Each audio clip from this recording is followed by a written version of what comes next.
This respect for the leadership community and for the HR fraternity. We recently saw the corporate world come to a grinding halt, something that humans had never experienced before. But the community stood up with a firm resolve, and they decided to move things, right? Things moved, organizations got back to normal business, and I salute them for that. However, the fragility of the post-pandemic recovery shows that the COVID-19 era of complexity is not yet over. With mounting business pressures, dawn of a startup era, are we living in a heightened risk environment when risks and opportunities intersect in unexpected ways? Whether we call it the Great Resignation or the Great Reassessment, a fundamental change in people's values is underpinning a structural shift in the labor market. A recent research by Mercer throws up an interesting comparison to the last time organizations had to contemplate an impending downturn, with fewer planning to leverage variable staffing models down from 39% in 2019 to 29% today, and reducing headcount 30% to 26% today. So are organizations more nimble? Are they getting less nimble? Do organizations need to be more relatable today?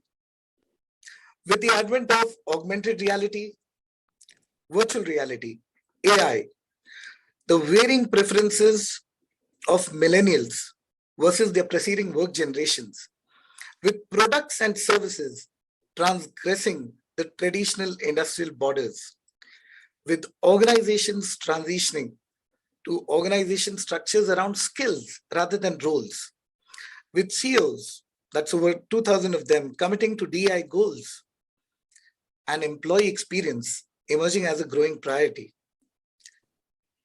With pressures of business not alleviating and talent management related challenges still compounding, what will it take for us to be ready for the future? Wishing you all a very, very good evening, good morning, good afternoon. I welcome you all to our discussion for the day, that's aligning talent with business, being future ready.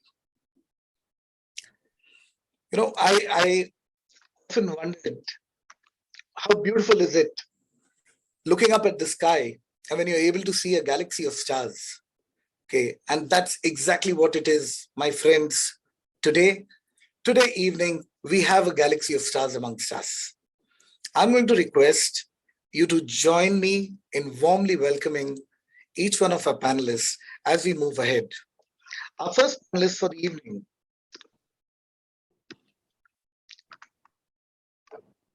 alumna of Delhi School of Economics, Stellenbosch Business School and IMD.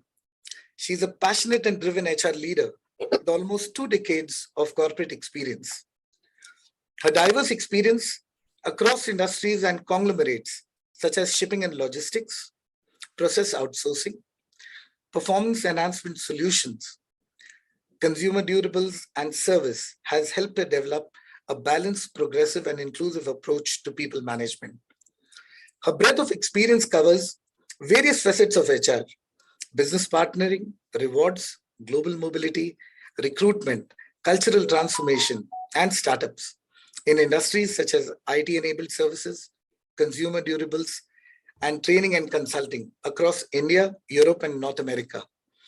A recipient of the TAPI Young HR Leader Award in 2020, she rose through the ranks and traversed through the roles of a GMHR, Head HR, HR Director, and Regional People Partner Head, West Central Asia with Maersk.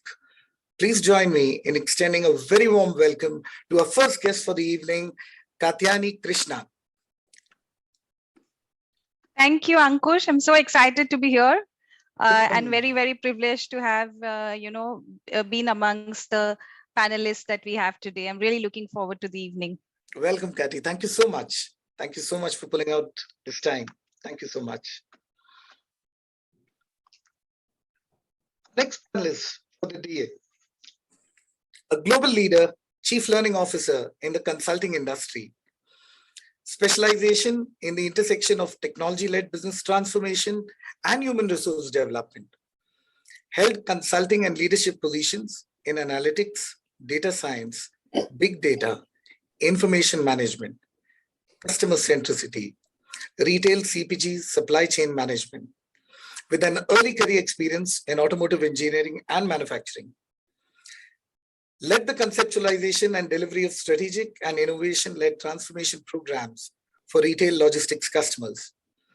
Currently responsible for transforming his organization's talent from fresher recruits to senior leadership on the full set of skills and traits needed in the business 4.0 era, across technology, domain, delivery, process, culture, language, behavior, business skills, sales, consulting, and leadership.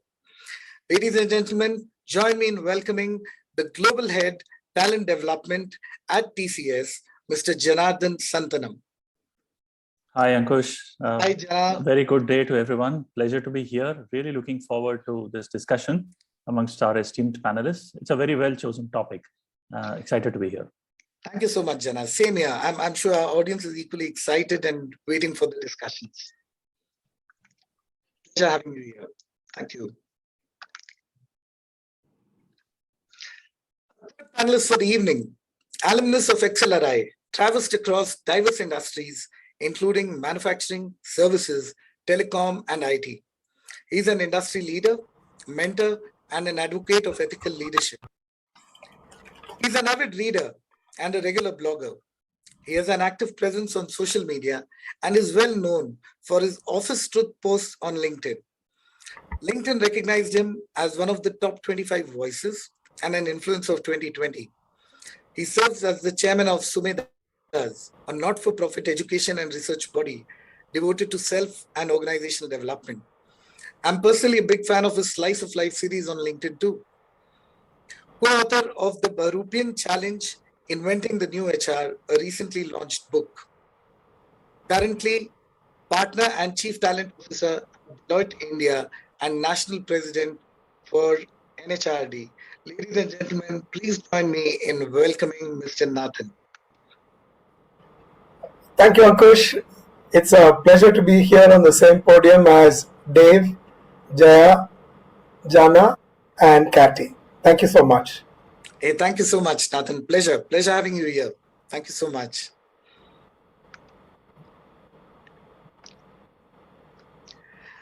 Our next guest for the evening, a highly result-oriented professional with 33 years of experience in successfully planning, designing, implementing, and managing various strategic HR initiatives.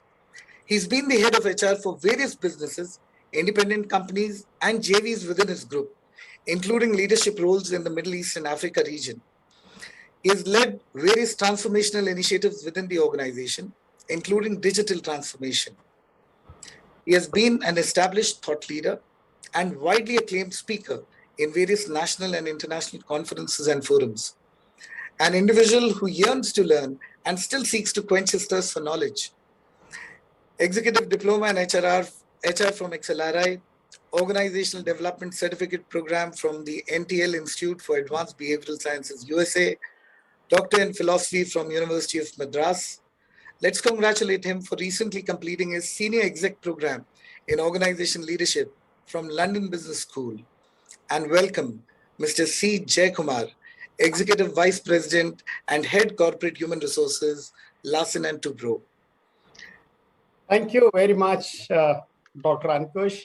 It's a proud privilege to be among this elite panel, a great opportunity to share my views in the panel of father of modern HR, Dr. Ulrich, and my friends Nathan, Jana, Kathy, and you. Thank you. Thank you. Pleasure. Thank you so much, CJK. Such a pleasure. Such a pleasure having you here. Thank you. Thank you.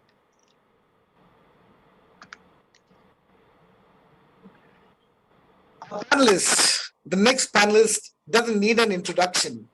Okay, I'll try my best to do justice to his introduction. Ranked as the #1 management guru by Business Week, profiled by Fast Company as one of the world's top 10 creative people in business, a top 5 coach in Forbes, recognized on Thinkers 50 as one of the world's leading business thinkers, he has a passion for ideas with impact. In his writing, teaching, and consulting, he continually seeks new ideas that tackle some of the world's thorniest and longest-standing challenges. His best-selling books and popular speeches shape the corporate agenda. Author of 30 books and over 200 articles, he's influenced thinking about organizations by defining organizations as bundles of capabilities and work to delineate capabilities of learning, collaboration, talent management, and culture change. He has articulated the basics of effective leadership, connected leadership with customers, and synthesized ways to ensure that leadership aspirations turn into actions. His current work on Leadership Capital Index creates a Moody's Index for leadership. This work examines leadership through the eyes of investors and helps realize the market value of leadership, thus bringing the fields of firm valuation and leadership together. He has shaped the HR profession and been called the father of modern HR and HR thought leader of the decade, focusing on HR outcomes, governance, competencies, and practices.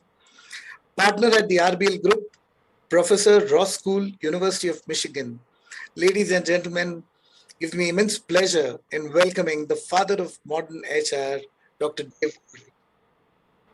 I appreciate that long introduction and would rather it be much shorter. I should share with you, I'm sitting in my office, so I welcome you to my office. I'm not the father of HR, I'm the father of this family. So that's my family and, at Disney World. So I'm the father of that family and grandfather. I am honored to be with these, Ankkush, thank you, with these incredible panelists. And I'm hoping this evening to learn with you and from them about the next generation of talent. So welcome to my office. I love to peek into people's office. Is it CJ? What's one of the things behind you that tells me a story about you? Could you just quickly look behind you and tell me a story? It's some of the mementos or awards which we won for Larsen and Toubro and myself in terms of HR and in terms of talent development, in terms of focusing our efforts in developing people. Super, super. I just love to see behind you. I'm proud of. You have much to be proud of. And it's fun in Katie's office to realize she grows plants. So while some of us collect awards, Katie collects growth, and she's growing plants and helping us grow. And then Jana and Nathan, you have no office because you have a fake background. So anyway, thank you for joining me in my office at home, where I have pictures of people who have inspired me through my lifetime, including actually 2 weeks ago, my wife put this picture up. She said, "You can't have webinars without my picture." So, so I now have my wife's picture in my background. Thank you. Thank you, Ankkush. Thank you so much, Dave. A pleasure. Honor having all of you all here. And I'm sure the audience has been waiting. Now, before we go ahead, I'm also possibly just going to set some understanding and expectations with the audience as well. We've got a fantastic panel. We've got this galaxy of stars with us this evening, and we're going to make the most of the time. So I'm not promising you, but if we do have some time, we will have some questions from the audience. Otherwise, we've got a lot to cover. Okay. And for the panelists, I would also seek permission to play the bad man. So I would request your permission and seeking a license. That's my LTI. That's the license to interfere. Okay, so just in the interest of time, if you see me, by the way, waving my hand like this, okay, that's kind of an indication that we've got to move on. Okay, so I hope I have your permission to do that. Thank you so much. Okay, on that note, Dave, people have been waiting to hear from you, and we know, how important it is for people, any advice, any insights coming from you, okay, and they're yearning to listen, right? Now, the topic that we're addressing today, and when we talk about so many changes happening around, these disruptions that COVID brought in, we were talking about a couple of trends that we hear and buzzwords that we hear. How is it, Dave, that you see this talent manifesting in the future? What do you see for the future? For those who are listening, Ankkush asked me to go no more than 5 minutes. So this will be a longer answer than most of the answers. So, Please go ahead. and just so you know, I have a stopwatch to make sure that I am on time. So my clock has already begun. I'll play your stopwatch as well, Dave. We all know the future, and we could spend forever talking about the future and the COVID crisis. I'm going to suggest very quickly 4 themes that I see happening. Very quickly. Number 1, outside in. I love to ask people, what's the most important thing we as HR or business leaders can give an employee today? Safety, believe, become, belong, all the above or none of the above. And almost everybody says all the above. I want to give our employees to be safe, to believe, become, and belong. I think that's wrong. The most important thing we can give an employee today is a company that succeeds in the marketplace. Let me say that again. Unless and until we succeed in the marketplace, there is no workplace. So theme number 1 is that it's not just about talent.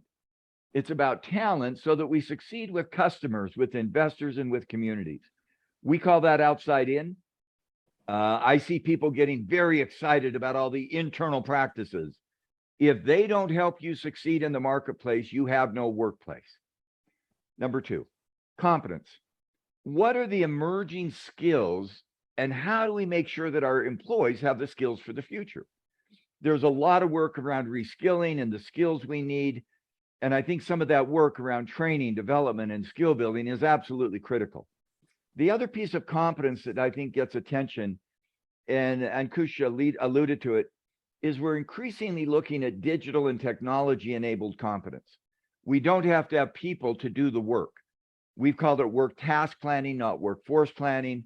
A lot of the work that needs to be done at Maersk or at L&T can be done through digital, through technology. It can be full-time, part-time. The traditional one employee, one job, I think, is going away. In that competence, we have a lot of work on DEI, performance accountability. Number 1, outside in, success in the marketplace. Number 2, through competence. Number 3 is commitment. How do we engage our employees and make sure they're giving their best efforts? We've talked for generations about flexibility. Today, I think the theme is beyond flexibility to personalization. How do we personalize your job? Where you work? A lot of discussion about hybrid work. How you work through technology. Do you work by yourself? Do you work in teams? I think we're going to see an enormous amount of personalization of the job. Some people, for example, everybody's hybrid work. Some people can't do hybrid work. You have to be in an office, in a manufacturing plant, in a medical center. Yeah. And so I think we're going to see enormous personalization. Number 1, outside in. Number 2, competence. Number 3, commitment. Number 4, contribution or experience. I think we're seeing a lot of issues around mental health and well-being. And how do we provide our employees a feeling of experience that manages their mental health? We see a lot of work around that, around being safe, around believe, become, and belong. I'm going to give the panel back some time. I see 4 themes going forward, and I'll highlight them again. 1, outside in. If we don't succeed in the marketplace, there is no workplace. I get worried about that because I think that filters everything we do. And unless we succeed in that marketplace, we don't succeed. Number 2, competence. Do we have the skills to succeed in the marketplace? Are we hiring people our customers would hire? Are we doing performance management against customer values? Number 3, commitment. Are we personalizing the job so people are committed? They have a good employee value proposition. And number 4, contribution or experience. Paying attention to their mental health. Believe, become, belong, be safe, and managing that mental health. I did that in 4 minutes. If you came to my class at the university, that would be 1 day. So I'll stop with that. And thank you. Learn from the panel.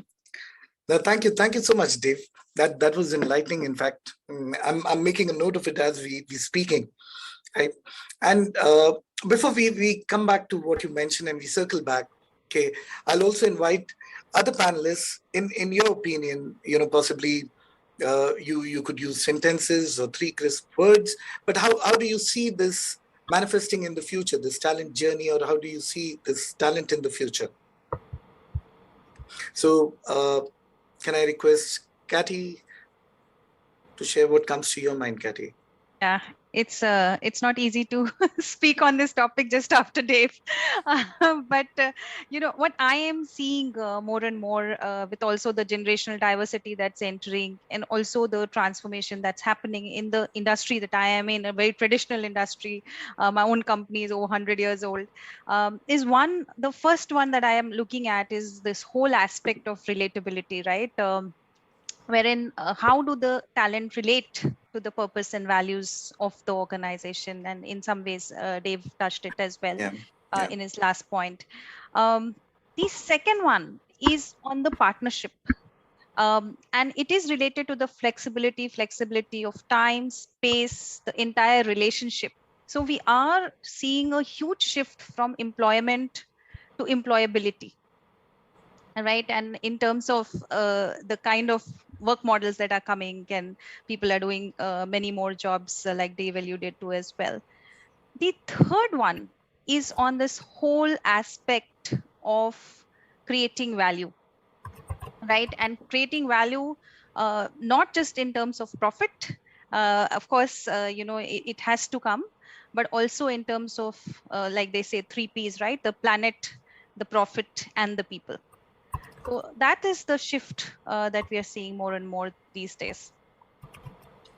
Right. Thank you. Thank you so much, Katy. Thank you. Janardhan, can we invite your views on this, please? Yeah, and Dave and Katy brought out some really great points. From a consulting and technology industry perspective, there are some things that are clearly coming up as the future of talent. One is talent cloud. Quite often spoken about purely in context of remote work, hybrid work, and talent fungibility. But it's a lot more than that. It's about recognizing and differentiating different kinds of talent of different capabilities and valuing them differently, and doing it at a scale that is needed to meet this industry's talent demands, with the right kind of job configuration, like Dave mentioned, for the right time for that job, for the right duration, and meeting that particular need at that time. So this is a lot of complexity. This is viewed mostly in terms of supply demand, but it's actually a human-centric problem. So that's one. Second, you spoke initially about shift from roles to skills. We are also seeing that roles, skills, locations are the means to the end, and a lot of enterprises are now adopting purpose as the main driver to talent. So purpose driven is the second thing. The purpose would be to increase employee belongingness with us in meaningful ways, where they see the medium to long term benefit rather than short term transactional benefit. Purpose could be to build full stack professionals out of any field. It could be healthcare professionals, it could be manufacturing operations, it could be technology, or even HR, building full stack professionals. Or the purpose could be, how do I link their job performance, their learning with career? So that's the second part. Third, again, picking up on what Dave said, cobots, learning to coexist with machines, work along with machines, and machines also as talent, and cooperating and collaborating well with machines across all industry sectors and all kinds of jobs. These are three things that come to the top of my mind. Could I get clarification on the first one? You call it talent, and I didn't get the second word. Talent club or Cloud. talent Cloud. cloud. Got it. Thank you. Thank you. Thanks, Janardhan. Thank you. Mr. Nathan.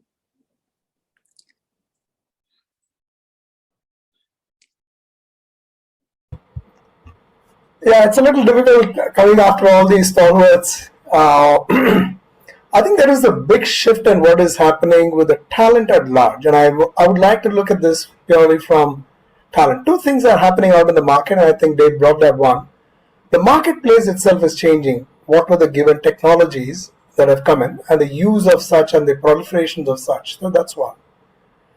The availability of talent, the ability to scale up, to make sure that we skill, reskill, upskill our people at a speed which the market requires is the biggest challenge today. The third one is more of what is happening all around and our ability to tackle that at a what footing, which is how do you make sure that you get the right talent, more importantly, retain that talent and make it meaningful for them, whether this is to at one end start with purpose, make sure it's a meaningful career, or and Deloitte about almost 8 years ago, we had spoken about mass career customization. Today, all that is playing out in very different ways. What the COVID has done is really shaken the very roots of what is happening today in the marketplace. So, with both, one, our own lives, two, the sentient process of what happens in a person's mind, and therefore the wellness of such something that Dave alluded to also. And three, the whole thing of meaning making, which has become also important for people. We have never had so many people leave because they feel that this job that I'm doing is not as meaningful as I think I wish it were. So I think if you put all this in the mix, on one hand, you have the marketplace, which is with its own twists of what is required today at an accelerated speed, and then the wish, desire, chahat, whatever that you have for people within an organization for them to rise and shine. So with that, let me give this back to you. Thank you. Thank you, Nathan. Thank you so much. CGK, your views. Thank you, Ankkush. Let me keep it short. We will hear more of Dr. Dev. Don't give him the time frames. First and foremost, according to me, I am fully aligned with Dr. Dev that the learning agility and digital mindset to be generated among the employees. There is a rapid change happening in terms of technology disruption, in terms of geopolitical, pandemic, climate change, so many things. So there is a need to build the competency at a very, very much faster pace, being tech savvy, finding technological solutions for handling those things. Even the Gartner report says building critical skills and competencies are the top HR priorities for 2022, and 60% of the HR leaders are prioritizing it. So that's one. It's aligned with the building competency. Second is social intelligence and collaboration, which is becoming very, very important that too after the pandemic. When I say social intelligence and collaboration, I include the customer stakeholder partnership, which requires empathy, emotional resilience, ability to be open to feedback and criticisms. This also includes, as somebody said, is a bigger purpose, taking care of the community, environment, ESG, DNI, etc. Finally, last but not the least for me is the result and execution orientation. Getting things done, driving the results. As Dave rightly said in the beginning, we should succeed in the marketplace. HR should create value to the customer, to the society, to this. So focus on execution, taking the end-to-end responsibility for execution, achieving optimum results within the time, with the commitments made to the customer in terms of cost, time, quality, bringing in customer delight. So these are the three areas: leadership, agility, and digital learning, agility, and digital mindset. Next is social intelligence and collaboration. Third will be focus on results and execution leadership. Thank you. Thank you so much, CGK. Thank you so much.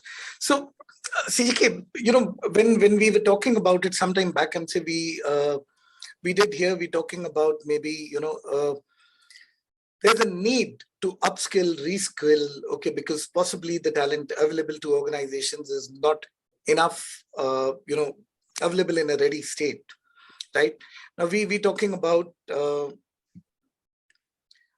Since we talk about digitalization, a lot of organizations we see, and Jana mentioned the talent cloud. Okay, a lot of organizations we see have also been talking about, either focusing on building talent themselves, or possibly borrowing talent or buying talent. Okay, so there are these changes happening all of a sudden. Okay, we also see organizations struggling for the same talent. So there's a war for talent because all of a sudden some sectors.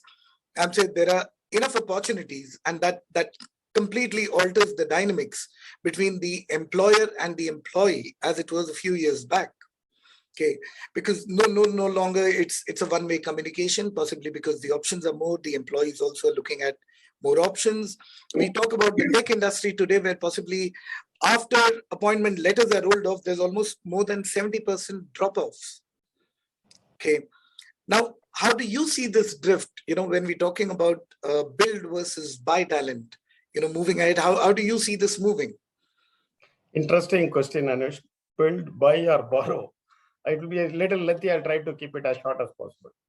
In L&T, we strongly believe in the concept of grow your own timber. We recruit most of the people from campus. I'm sorry, I missed that. Grow your own timber. Timber. All right. Thank you. Okay. Grow your own timber. So we focus on campus recruitment. We hire them, we train them, make them great engineers who build things that make nation proud. That's our strategy. We look into the 3 stages of capability development. We look into business leadership. We look into project, because majority is EPC. So project leadership and technical leadership. For each area, we have a competency framework.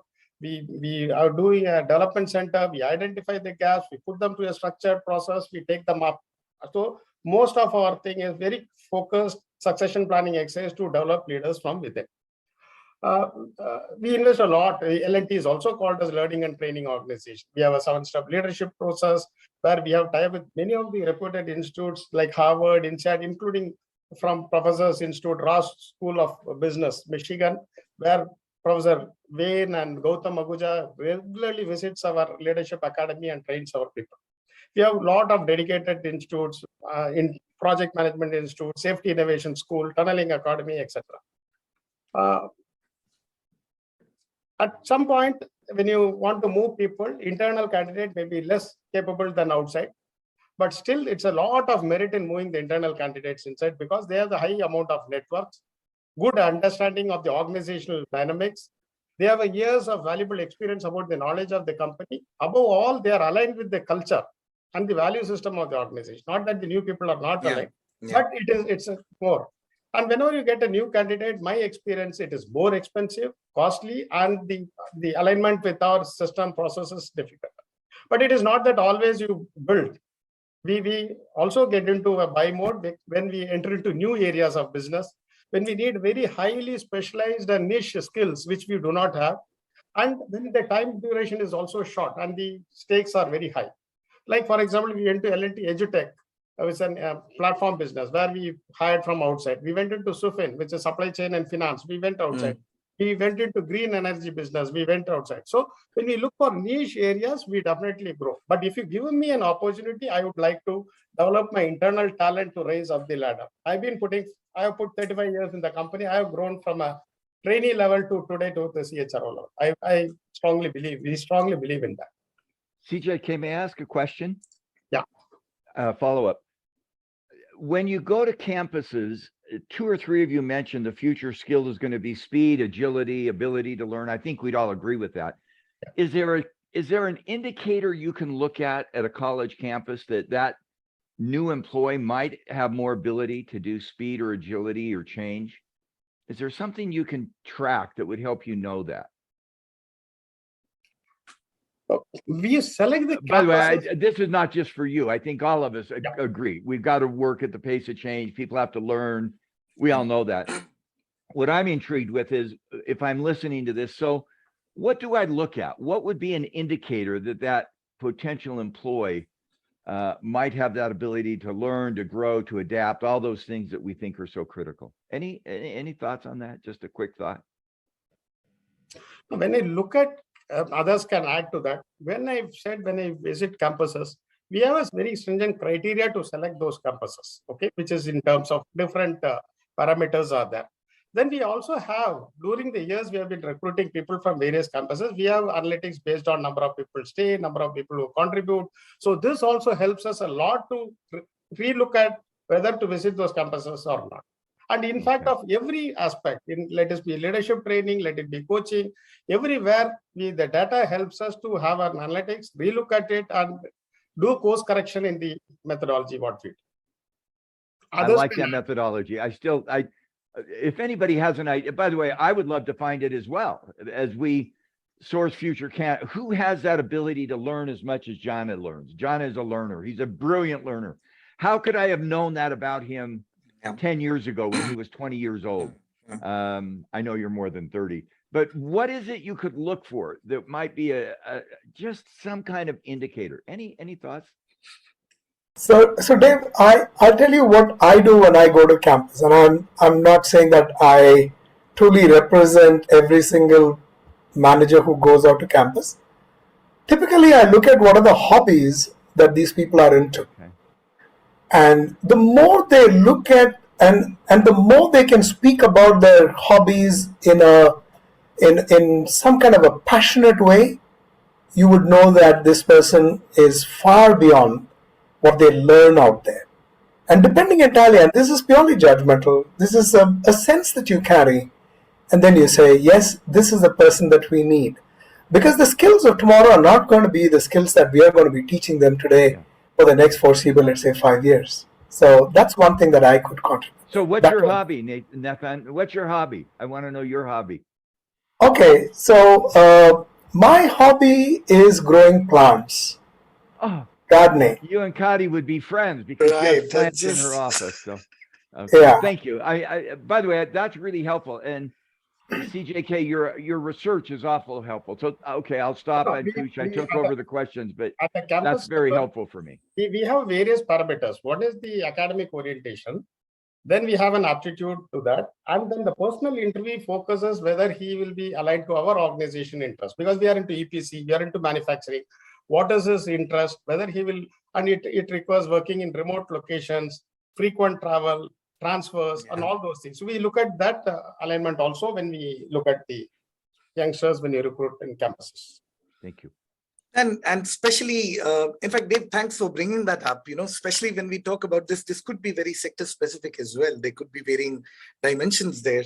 So, for example, when we talk about the tech sector, Jana, when you're talking about new technologies coming in, okay, and at a very, very rapid pace, okay, possibly you need that learning agility, you need that adaptability to change from people, you need that kind of an acumen, right?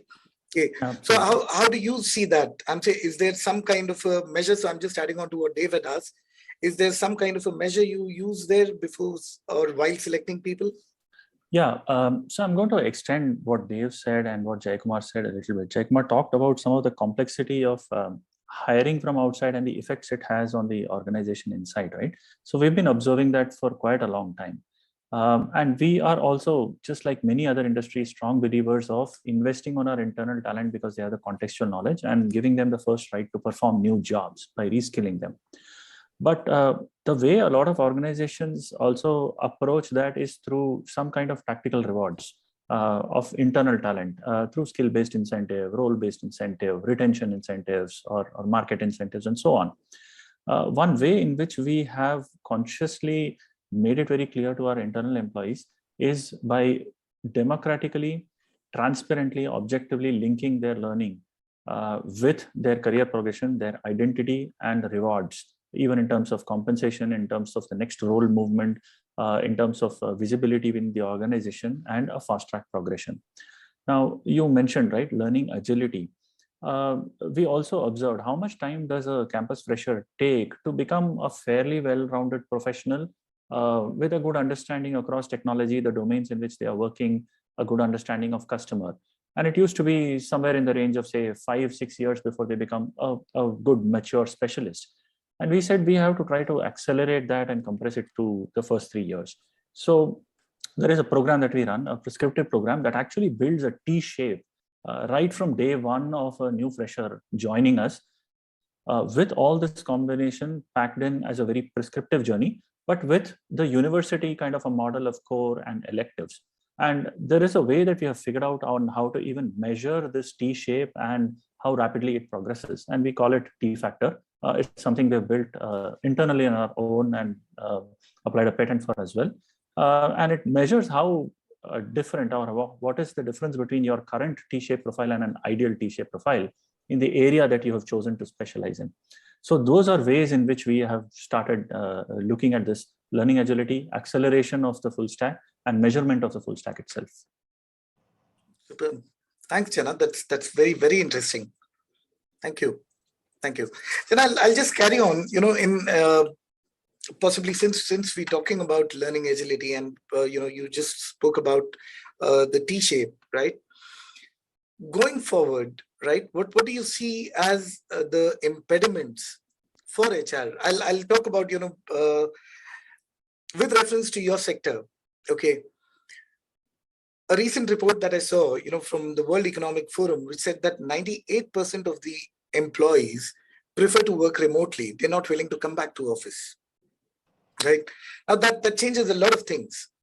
Okay, that changes the engagement, that changes the way we are hiring them, the way we are inducting them.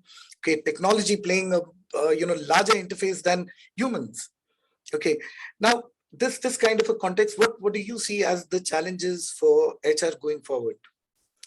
Yeah, you brought up the right point, Ankush, and this also ties back to what I was speaking about in the beginning about talent cloud. Some of the top items and areas that people talk a lot about is policies to facilitate a hybrid work, policies or provisions or employment contracts to facilitate remote working or gig work and so on. But it is much more a human mindset problem than those mechanisms. For instance, how does a supervisory model change when you have globally distributed people who are not even your employees? Some of them are employees, some of them are retainers, some of them are freelancers, and everyone has a different job specification. How does your supervisory model change? And we think it may, from supervisor, the agile enterprise agile movement brought it to becoming a servant leader. And now another layer of an orchestrator is going to get added to that in future.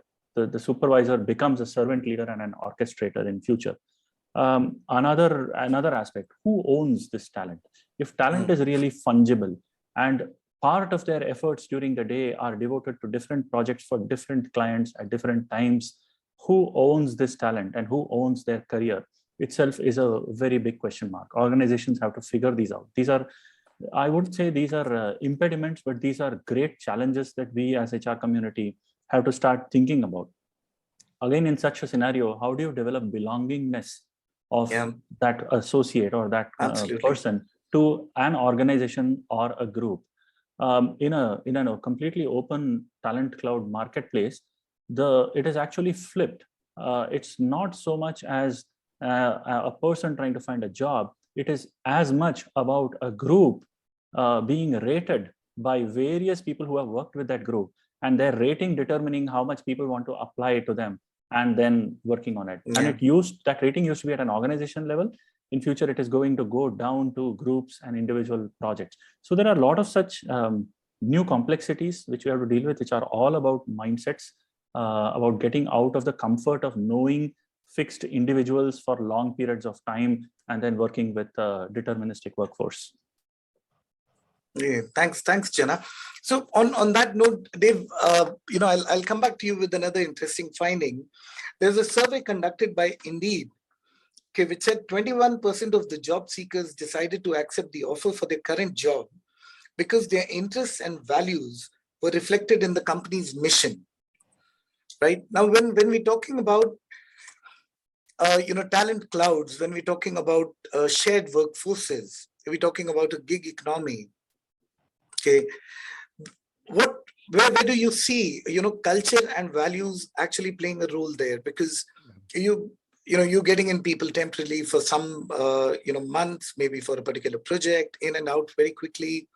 So I really like, John, what you just said about leaders as orchestrators, not controllers, and managing the mindset for a fungible workforce who moves, who has a lot of control. I personally think that where we work and how we work are not the two most critical questions. And I get in trouble when I say this because everybody's excited. Are you working at home? Are you remote? Are you gig? I don't think that's the real question. I think the real question is, and if I were responding, John, to your point, who owns the talent? I think it's the customer.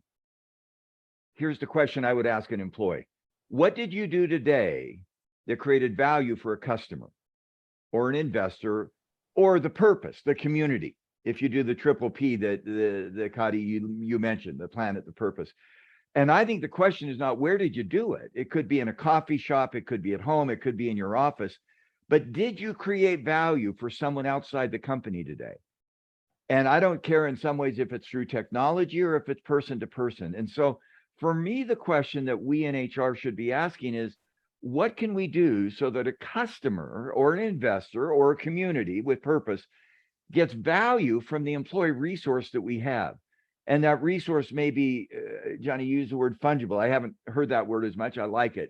It's a cloud resource, your term. So where you work and how you work is not as important for me as why you work and what you work on. And those questions, I think, lead to a whole series of choices. Anyway, I could take off longer on that, but I really like the idea of leaders' job is to create a sense of belief around creating value for a customer or an investor. And when that happens, it's not new. My final comment, at Tata, I'm assuming that you've done hybrid work most of your career. Most Tata consultants are not going to the office 5 days a week for 5 or 6 or 10 hours a day. They're and Deloitte the same. I've been hybrid work. I work at home. I have an office at the university, but it's basically a bookstore where you store books. We've done this before, and the excitement is, what did I do today at Deloitte that really created value for my client? And how did I do that? Anyway, that's the issue I'm worried about. I'm going to throw one other quirk into this discussion that I know you're not going to like. I've been hesitant to write about it because everyone's going to hate me. You say 98% of people want to work at home. You know, sometimes what you want is not what the company needs. And I'm finding there's a little bit of a sense of entitlement among some employees in the last 2 years. Yeah. Well, I want this, I want that. You know what? The company needs some things back from you. And if and managing that discussion, which is a very tough discussion, we'll give you what you want, but you've got to give us what we need. And unless you can have that candid discussion, I think sometimes, for example, I think employees do need to come together. And when we're together, we shouldn't be doing work we did at home. Don't come together to do work in an office that you could have done at home. Come together to be together, but we do need you in the office periodically. We do need you to be a community. So I worry that we just cater to whatever an employee wants. I could go deep. I'll give a personal example. For my career, I've traveled a lot, as I'm sure many of you have. I want to be home watching my son's soccer game. I want to be home with my daughters at their dance, but my job requires me to do some things. That's a personal trade-off. I hope we help employees make that trade-off. You don't always get what you want to be a part of this company. Okay, enough said on that. I have not written that because I know when I write that, I'll get shot and killed, and you're just an ogre. I'm not an ogre. But that is a discussion point. Okay, I've thrown out 2 arguments, and Kush, I'll turn it back to you. Thanks, Dave. Thanks. Dave, just a follow-up question on that, Dave. So I'm coming back to again what I brought up. We hear a lot about organization culture, right? We hear a lot about organization values. Okay. Now, what happens to this in such times? When you're talking about sharing workforces, you're talking about borrowed workforces. Okay. By the way, let me answer that because I get so passionate, and you just made a mistake because I could do this forever. I think most people define culture as the roots of the tree, our values. I think that's the wrong definition. I think that's an old definition. And I say that to those who did that definition, they get really angry with me. I think culture is the identity of the firm in the mind of a customer. Let me say that again. What do we at Deloitte want to be known for by those who contract our services? That external identity knows no boundary. The customer doesn't care where you work, if you're part-time, full-time. They want you to serve because of an identity you create. Yeah. Maersk has an incredible identity around discipline and shipping and responsiveness and managing. That identity is not formed by a boundary. It's formed by what John said earlier, the mindset. Yeah. When that external identity becomes tied to internal behaviors, then you've got the right culture. Our research, by the way, shows that the organization, my fist, the culture, has 4 times the impact on business results than my fingers to talent. Let me say that again. This is a session on talent, so I didn't want to go there, but you raised it. You shouldn't have done that. What matters more, your people or your organization culture? And it's the culture. It's the culture. And the culture is not the roots of the tree. That's not changing. Roots don't change. They're locked in. Yeah. Leaves change. They grow, they advance. And I think that culture becomes a critical success factor that we try to create. Thanks, Dave. Thanks. In fact, that's a beautiful way of looking at it. So, does that also mean that for the HR fraternity, or not only for the HR fraternity, Dave, as you say, it's all the leaders who are the custodians of talent.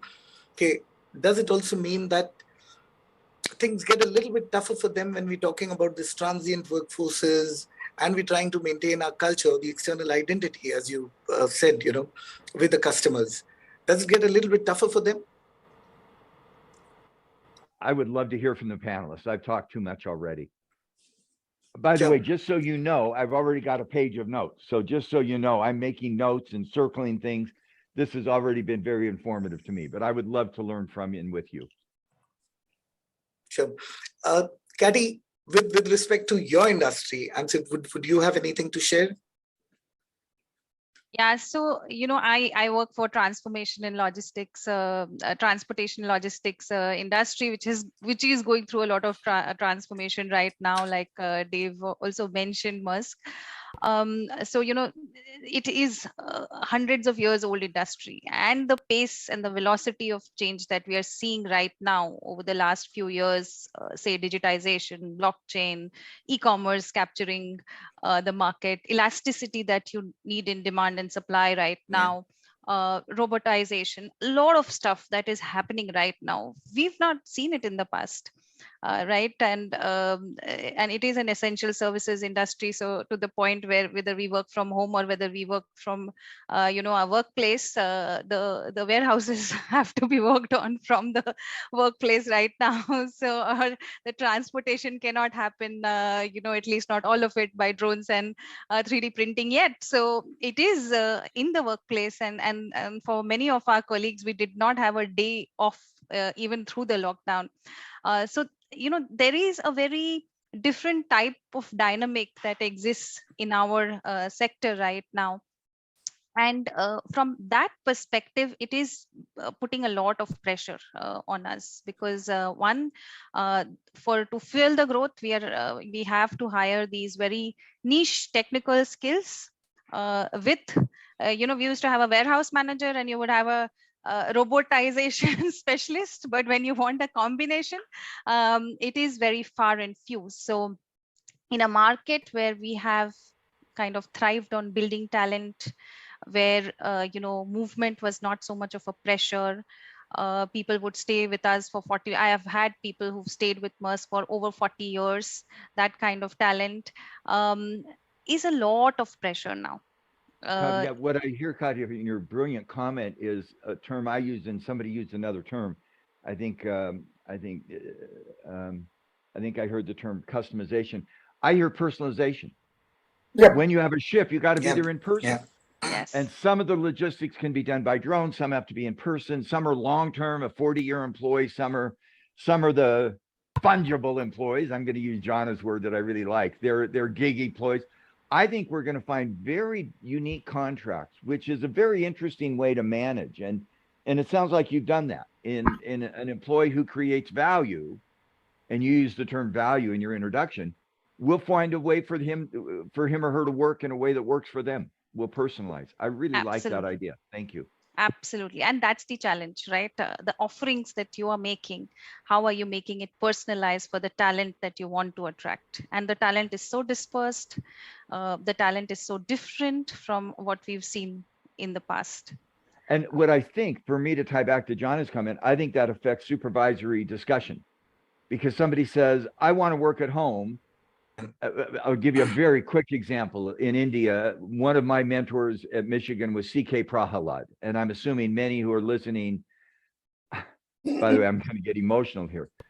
C.K. was a mentor of mine. He was ranked #1 in the Thinkers 50, and it was too low. I mean, some of those people that are ranked, you don't know why. But C.K., I don't know if any of you had the chance to experience C.K. He went to the dean of the business school of Michigan, and he said, I want to live in San Diego, which is a beautiful part of the United States, if you've been there. And because CK created so much value, the dean said, of course, I'll personalize the deal with you. We want to keep you. I went to the dean the next day, said, what do you want? And I said, I want to live in San Diego. And he looked at me and he grinned and he said, you're not CK.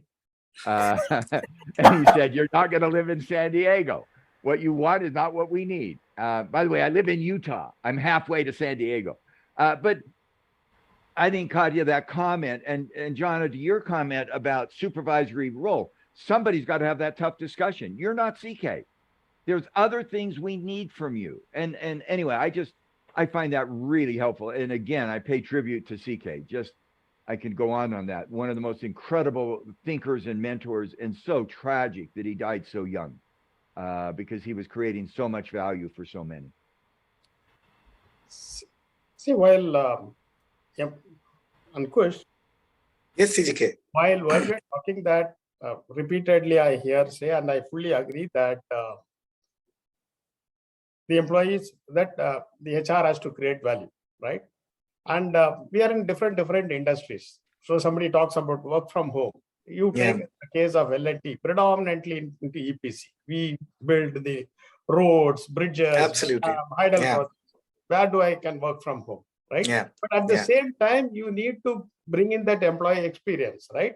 And that engagement, experience and engagement. So we have to look at different ways. Whereas when it comes to L&T, the pride and purpose becomes very, very important. They are building things that make India proud. We are bringing the largest, tallest, fastest. So that gives a lot of energy and engagement for the employees.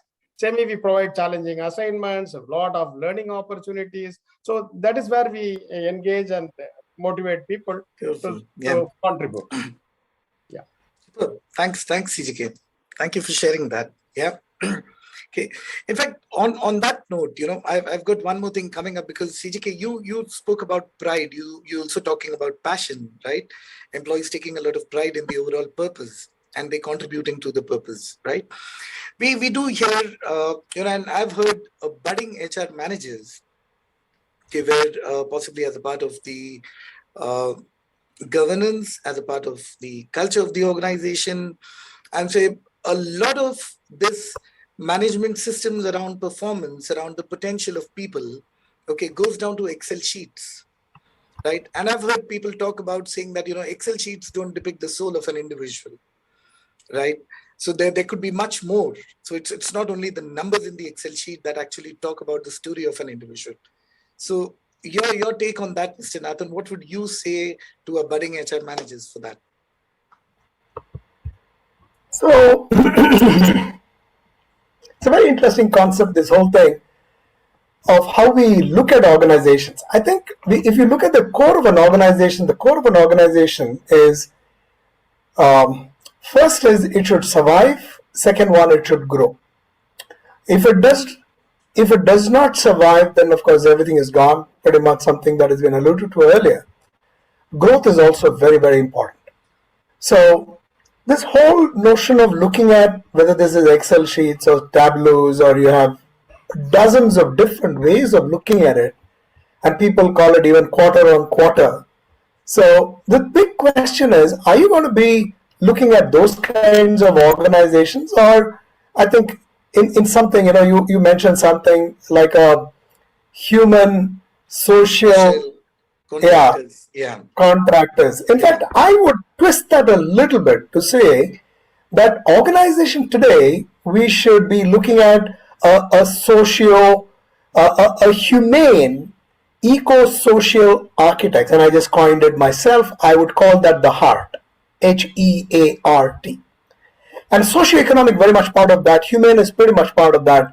Architects is very important, because I think what I learned in my school was very simple. First thing, you got to survive. Second, you got to grow. So when you look at even the Excel sheets, I think they are purely tools.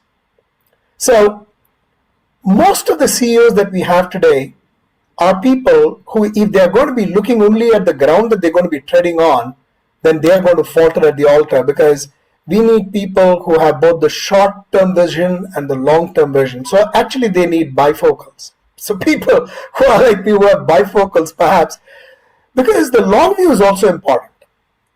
So the culture of what it takes to get to the heart, this is fundamentally different and yet consistent. Both look at survival and both look at growth. However, one cannot look at just a scorched earth policy. I mean, you can't get to burn and move on. Today, if you look at what is happening within organizations, the utilization post-pandemic, during the pandemic, went up by almost 10%. Somewhere somebody is burning out. And somewhere in the second year of the pandemic, somebody recognized that and said, okay, let's bring that back. And so util still went up by a staggering almost 5 to 6%. And I'm quoting figures which are right across the world. Staggering if you look at what it really means. Companies made profits, smaller ones folded up. Green shoots are now showing. I think the ones that survived are the ones which have a caring philosophy. So truly, if you ask me, where will talent gravitate to? This is something that got mentioned earlier. It's not like you're evaluating somebody. Somebody is evaluating you all the time. Places which are hard about numbers, yeah, I'm fine. I'm willing to go there, provided these are empathetic organizations. Organizations are, today, talent looks at organization and says, okay, is this the place where I can, it's an organization that are mean to self-actualization. Yeah. So if I go to this place, is this a place where, and the balance of power is also important. Because today, the balance of power is slowly shifting. I can vote with my feet. That's what talent says. So large corporations sometimes lose the plot because they are looking at all this. I could go on and on, but the one I would focus on today, which is most important today, as much as you look at the numbers, it's very important to look at the people, because you cannot run an organization without the people. So focusing, for instance, on well-being is most important today.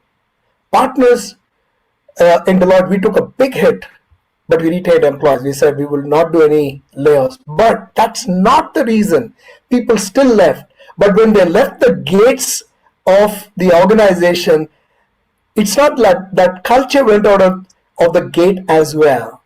The heart of the enterprise still remains, because that's what brings people back, boomerangs. Yeah. So I'm going to sum this up by saying, today if you're looking at organization, I would look at it more like what are the things that you truly need? A, B, C, D, E. 1, spoken of agility. 2, behavioral skills, because this is most important at both whether this is at the supervisor level and the notion of what it takes to be a supervisor or a manager. Because today, if you're really looking at what's happening, there's been a delayering of even the supervisory and managerial functions. Creative skills, because that's what talent also requires. Digital skills being spoken of. The big one that I'm a votary of, empathy, because that's a skill which will be in sustained demand. So that's the A, B, C, D, E. I think we require all of this in the new era of, or whether you use a tool such as the best of SAP tools, which will throw up what numbers you have even on an Excel skill, but if you don't have the heart, I don't think you can survive. With that, back to you. Hey, thanks, Nathan. ABCD noted down. Okay, so thank you so much for that. Let me make a comment on that. We've Please. done a lot of research and try to build on what you said and what others have said.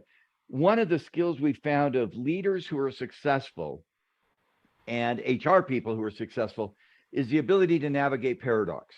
Yep. And I think we see an increasing number of paradoxes, and you just laid out about 5 of them. Objective data and subjective data. We need the spreadsheet and we need the relationship. Caring for the individual and being competitive in the marketplace. We've got to manage both of those. Yeah. Managing technology, high tech, and high touch, managing personal relationships, managing the individual and managing the organization. And one of the things we have found is when leaders or HR professionals can navigate the paradox, you don't manage it. Manage it means you do away with it. You live in constant tension between those two poles. Yes. And you navigate. And we have found that good leaders tend to live in those paradoxes. Inside out, we start with the employee. Outside in, we start with the customer. You got to navigate both of those. And I think, Kati, in your world, a ship going from somewhere in India to somewhere in wherever they travel to Japan, If there's a straight line, they're almost never on the straight line. They're always navigating one way or another. Yeah. And I think Yeah. that's what leaders end up having to do, is to navigate those inherent tensions, duality, whatever you want to call that, paradox. So thank you, Nathan, for highlighting those paradoxes. Thank you. Yeah, thanks, Dave, and thanks for bringing that up, Dave. So well put across. Another line that I've made a note of. Okay, so navigating the paradoxes. Okay, so on the same note, Kathy, coming back to you. Okay, if you're talking about, as Dave mentioned, navigating the paradoxes. Okay, equally applicable to the HR community, equally applicable to the leadership community, right? If you're talking about keeping in mind all these the way we're looking at future, right? What is it that you feel the HR should know and do to manage their people better? Yeah, So that's exactly why I picked it up, because Dave brought that beautiful point of navigating through paradoxes. Yeah, absolutely. That is the life that as HR professionals we are leading right now. So, you started the whole discussion with the pace of change and the transformation, in various aspects. I also spoke about what's happening in the sector of late.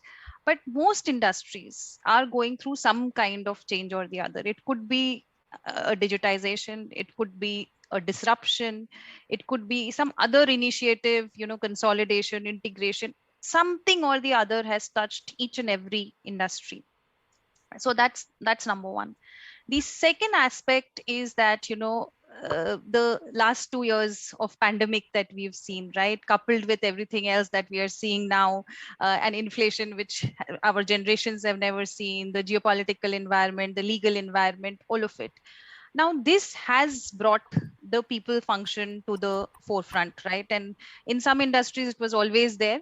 In some more traditional ones, even where it was not there, it has come up.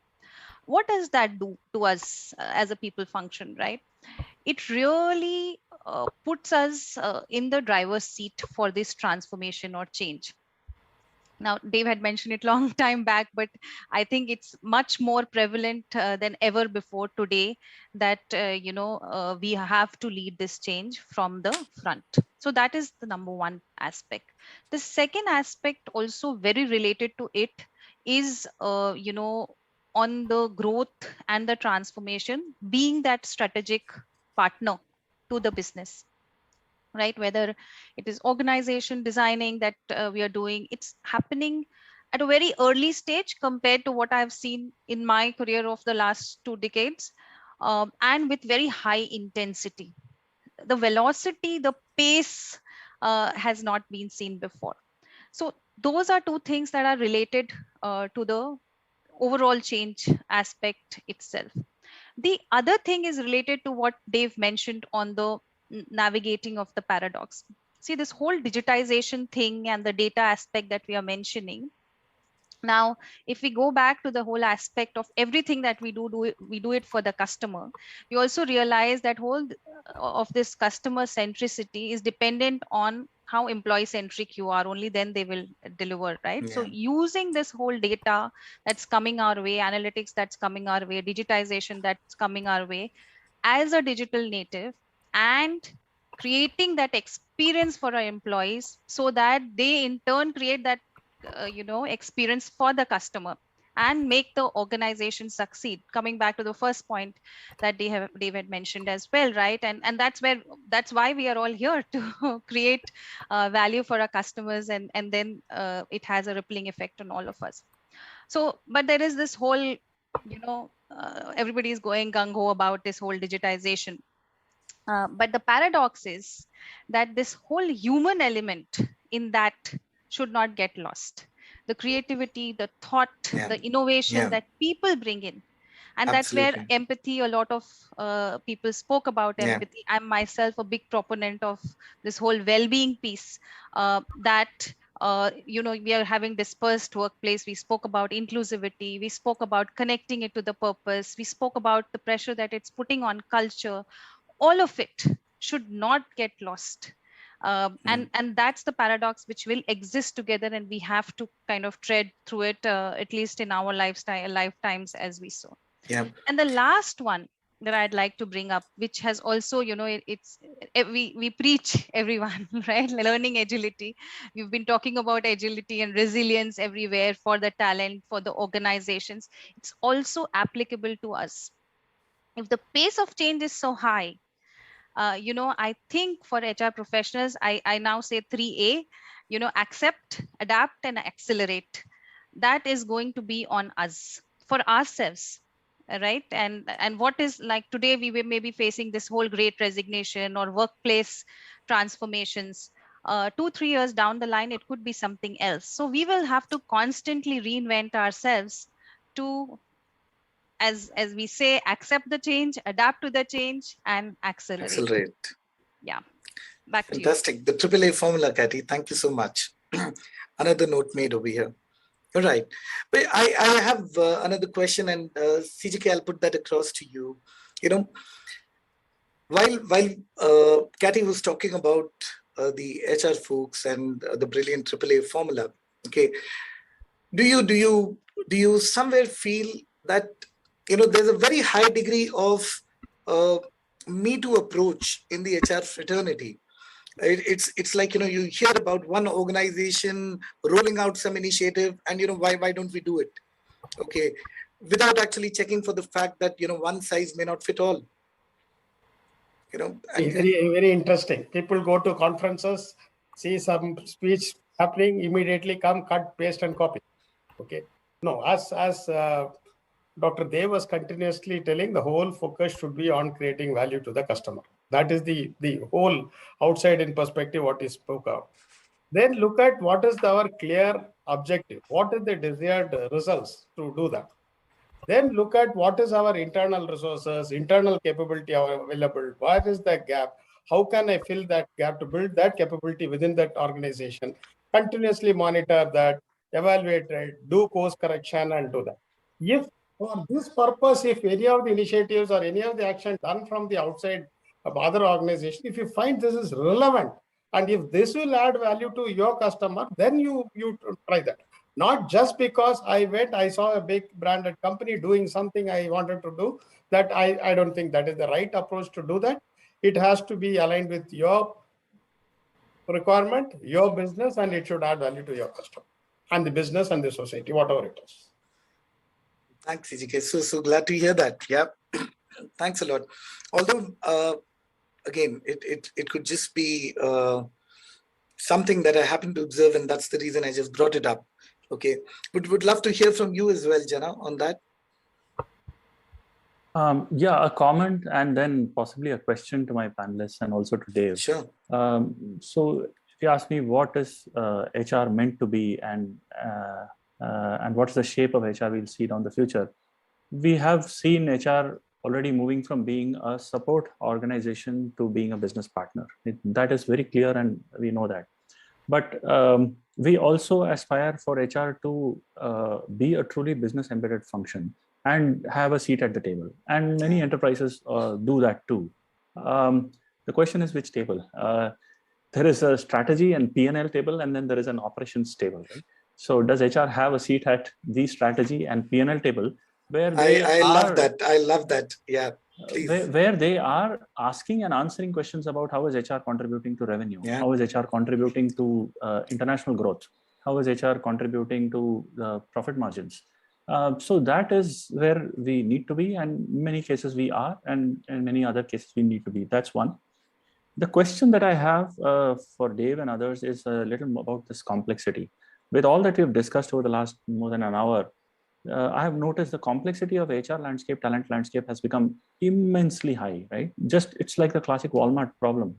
Even in our own company, 600,000 plus employees, over 153 nationalities, 43 countries, 18 time zones, 50 business units. And it's actually a multiplication of all of that, which we as HR community need to absorb. We need to retain that complexity amongst ourselves and put a very simple, understandable language to our associates. How does one do that? That's something that we've been working on intensely, and I invite some comments from the panelists. May I comment? Yeah, Dave. Jana, thank you. First of all, I love the theory of going from complexity to simplicity. And we love to think of a diamond. You start with a simple question: how do I win in the marketplace? You get to the wide angle. There's 50 things we can do: strategy, operations. Then the bottom of the diamond is, where do I then focus? What do I then focus on? I think there's two ways that HR can help. And it's to your point. I think HR is at the table. I hear people saying HR has to get at the table. By the way, my line is, if you're in HR and you're not at the table today, get out of HR, because you're never going to get there. I mean, the requirements are so big. I think the simple focus for me, and I love simplicity at the bottom of the diamond, when I'm in a business dialogue as an HR professional, I ask three questions. Do we have the right talent, people, everything we've talked about, competence, skills, clouds? Do we have the right organization, culture, agility, capability? And for me, the third is leadership. I think in China, this is a symbol of respect. I find those three really compelling. You talk about operational excellence. We want to reduce costs. What does that mean for people, organization, and leadership? We want to grow the business. People, organization, leadership. We want to become a more digital company. People, organization, leadership. I don't think HR is there to sell the latest comp program, training program. I think business leaders trust us to create that if we deliver those three things. That's point number one. I find that really simple. By the way, we've just tested that. We have not yet published these results. And I'll probably get in trouble for sharing this with my partners, but in 2021 in the United States, and I don't know about India, but the Securities Exchange Commission, the government regulator, required companies to report human capital because they're saying it's material. It's part of business success. They gave no guidance. They gave no guidance on what to report. 7,000 companies reported human capital. They range from 200 words, our people are our most important asset and we wear masks, which is kind of stupid, to 2,000 words, details about a program. We went in using machine learning and digital technology, AI, and gave an assessment of whether they did talent, organization, leadership, and then my forearms for me represent HR, the systems. We scored every company on their human capability, the term I've been using, which is talent, organization, leadership, and HR. We scored all 7,000 companies on the amount they reported in those areas. And we correlated it with outcomes. Spectacular. Companies that are reporting more human capability, talent, organization, leadership, and HR systems, the regressions, the statistics on employee productivity are breathtaking. On financial results, both cash flow and intangibles. On social citizenship, the issue we all worry about, the reputation. Companies that are doing human capital, talent, organization, and leadership, and HR are getting better results. I think that's fascinating. I think, Jana, will have a framework that people can use to get the language clear. So we don't recreate. This is like 1930s with financial reporting, balance sheet, income statement. There's a language, and I think we're going to frame what that is. I'd be delighted to talk to any of you about that. Our data is really compelling with 7,000 companies using machine learning. The second issue you raised, and I'm so sorry, I'm taking too much time. I think our field in HR has made a mistake. And let me take you through 3 steps. We love to benchmark. Whoa, how does Maersk do that? How does Deloitte do that? How does somebody else do that? Then we do best practice. My books, I write books, I share, and you said it, you go to a conference, CJK, and you hear a best practice and you go do what they do. Then we love predictive analytics. Why are they a best practice? To be honest, that's the addiction in data in our field. Benchmarking, best practice, predictive analytics. I think we've got to get, John, where you were headed, which is guidance. What will work for me? What will work in my company? By the way, I learned that about dieting. For those who have followed me, I've been up and down in weight. And everybody tells me, here's the best practice for weight loss. Eat nothing before 10 o'clock at night. Well, if you only eat after 10 o'clock at night, you'll lose weight, you'll die. Only eat carbs, only blah, blah, blah. Finally, it hit me. I've got to define guidance. What will work for me? I think the challenge going forward in analytics and HR is to give a company guidance. Given what we're trying to accomplish in the marketplace with customers, investors, communities, strategy, what will we do? And how do we create guidance around talent, organization, leadership, and the HR systems? By the way, if you're listening I've made people do this before: talent, organization, leadership, and then my forearms represent HR. And then I make you do this, which is the HR dance, because you have talent, but I won't make the distinguished panelists do this, but I'll just make a fool of myself. What's the guidance? Should I focus on talent? And if so, should it be a diversity program? Should it be a training program? Should it be a compensation program? Should it be a shared value? Should I focus on organization, the culture? Should I focus on leadership, and where? I hope in HR we can begin to move to a guidance system that tells me where do I focus in order to deliver the results that work for me. That's not benchmarking. That's not best practice. That's not predictive analytics. It's guidance for my impact. And with that, I have talked way too much. I apologize, but you ask about my future. Not at all, Dave, not at all. And I shared some data on these 7,000 companies. I am more excited about that. It's taken us a year to do it, but we now can provide a framework that gives us a way to organize the disparate work in the human resource area, and we can show the impact on outcomes. Really exciting. Amazing. Fantastic. Amazing. Can I add in something, Ankush? I mean, Sure. in response to what Jana just said, there are, I think if we start to review things at 3 levels, one is the organization ready for today, which is what the ops part does, and they do a terrific job, and that's where we all sit. Ready for tomorrow, which is really at the executive, which is again where we sit, which is at the executive level. Again, ask the same question: are we ready for tomorrow? Not for today. Are we ready for tomorrow? And at the board level, the big questions when we sit at the same table, again, HR sits at that table, which is: are we ready for the future? I think, and if you can put all of this, whether it's in HR, you start with capability at one end and readying ourselves for the business of tomorrow, I think we'll be able to bring it to a lot more simplicity around this, a framework which currently is under construct. Of course, we do a terrific job at the ops level and this, but building something and readying ourselves for the future is the work that we are completely invested in. There's a whole host of research. I wouldn't get into that, but that's my short answer there. And can I just add, and I know CJ came on, do we have the right talent, organization, leadership for the future? Go back to that topology. Those 3. Fantastic. I cut you off. No. Yes, I just wanted to compliment Dr. Dev. Such a complex thing, you made it so simple: talent, organization, leadership, system, and Leadership and HR systems. Yeah. the wave. No doubt, Professor, you are a PhD in numerical taxonomy, which makes science very simple. Wonderful. Thank you. Absolutely. My PhD is in taxonomy. John, your comment about complexity to simplicity. Taxonomy is the science of simplicity through statistics. And I think, John, if we can train our people to do talent, organization, leadership, report that in the government reports in India, lead with that in a business dialogue, and our business leaders should turn to us in HR for counsel. I still think business leaders are primarily accountable for talent, organization, and leadership. I think that's their stewardship. We're the architects. We're the framers. So yeah, what a great time to be in HR. My final HR caveat is going to say, what does HR mean?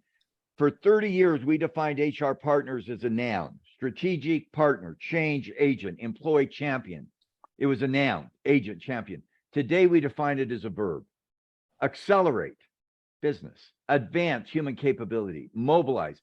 The noun is about your role. The verb is about your action. And I hope HR professionals are focusing on their actions more than their nouns. What is it I do, no matter where I do it, whatever position I have? So that's the trend in HR, is to focus on the verbs more than the nouns. Thank you. Oh, thank you so much, Dave. In fact, I must also take this opportunity to talk about the excellent work done by RBL. Dave, I'm a huge fan of the academies being set up by RBL. I do understand there are courses being launched in terms of the HR Academy, the Talent Academy, right, the Leadership Academy, and the HR Academy is the Dave Ulrich HR Academy, right? I believe it takes a choir to make great music. Deloitte is terrific. Tata is terrific. Maersk is terrific. L&T is terrific. We have great voices in the HR. I hope we in the RBL group have one of the voices but let me just not claim our voice is that much better than other voices. There are some incredible, you've just seen on this panel, I think, again, I now have my second page of notes, and I curse you for that. Because now you're going to mess up my weekend, because I'll end up thinking about those things. I won't curse you, I'll bless you.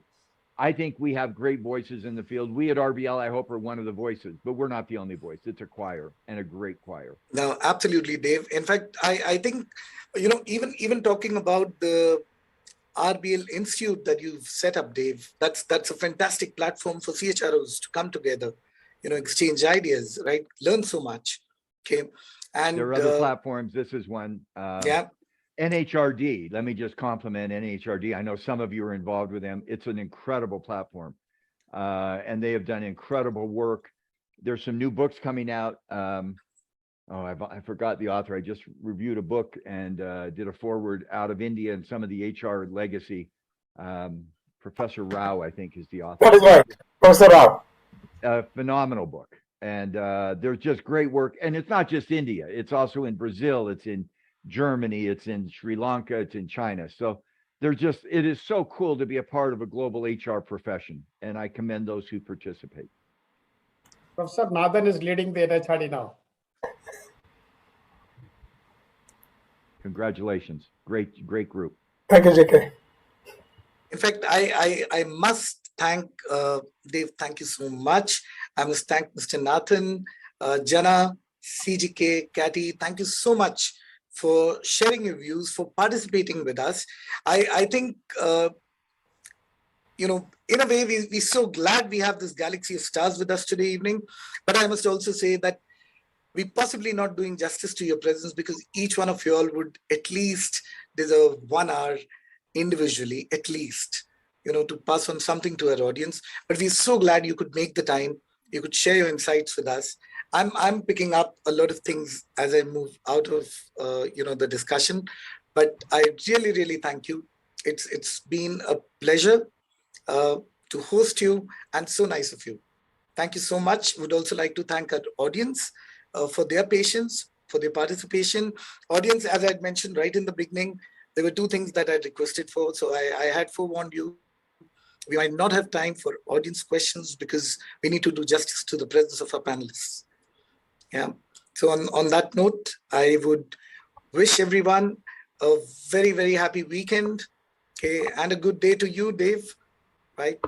And thank you so much once again. Thank you. A pleasure. Pleasure. Thank you. It's been a pleasure listening to everyone. Great panel discussion. Thank you very much. Thank you. Thank And you, I promise to everyone. stay connected. Thank you very much. Bye-bye. Likewise. Cheers. Thanks so Thank much. you. very much. Bye-bye. Bye. Bye-bye. Thank you.